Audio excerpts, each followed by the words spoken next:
वैभवलक्ष्मीचं व्रत तुम्ही करू नका, कारण आजपर्यंत जगात तर ते कोणी करतच नाही.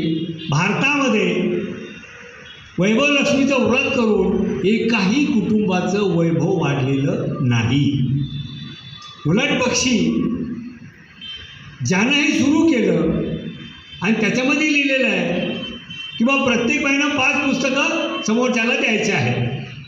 पुस्तकाची किंमत 2 रुपये का असत नाही, परंतु प्रत्येक स्त्री ही त्या पुस्तकाच्या माध्यमातून ज्यानं पुस्तक छापलं त्याला 10 रुपये देते. म्हणजे तुमचं वैभव तर वाढलंच नाही, परंतु तो लिहिणारा सांगणारा मात्र नक्कीच करोडपती झालेला आहे. याचा विचार तुम्ही आम्ही बाहेरनी केला पाहिजे.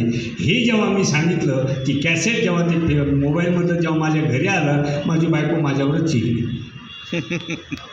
माझा नवरा लोकांना सांगतो तू करू नका. आता त्याला काही इलाज नाही काही गोष्टींना. म्हणजे तुम्ही आम्ही जर खरंच काही सांगत असेल तर छाती ठोकून आपण आता त्या गोष्टी केल्या पाहिजे, बोलल्या पाहिजे. आणि प्रबोधन हा गाडगे बाबांचा सगळ्यात मोठा गाभा आहे. त्या प्रबोधनाच्या माध्यमातून तुम्ही इथे आपण सगळे बसलेलो आहोत. तर तुम्ही आम्ही विचार करत असताना किंवा सांगत असताना आपण नक्की सांगितलं पाहिजे गाडगे बाबा नक्की काय आहे. गाडगे बाबांनी म्हणलं होतं शिक्षण घ्या, कारण ते जन्माला आले होते तेव्हा इंग्रजाचा काळ होता.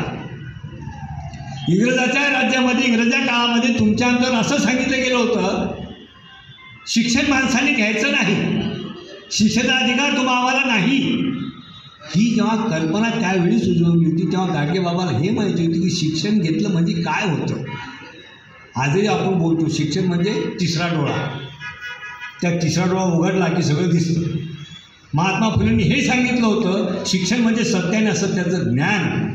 शिक्षण जर तुम्हाला घेतलं तुम्ही तर तुम्हाला नेमकं सत्य काय आहे हे कळणार आहे. आणि तुम्ही शिक्षण न घेतल्यामुळे तुम्ही अज्ञानात आहात.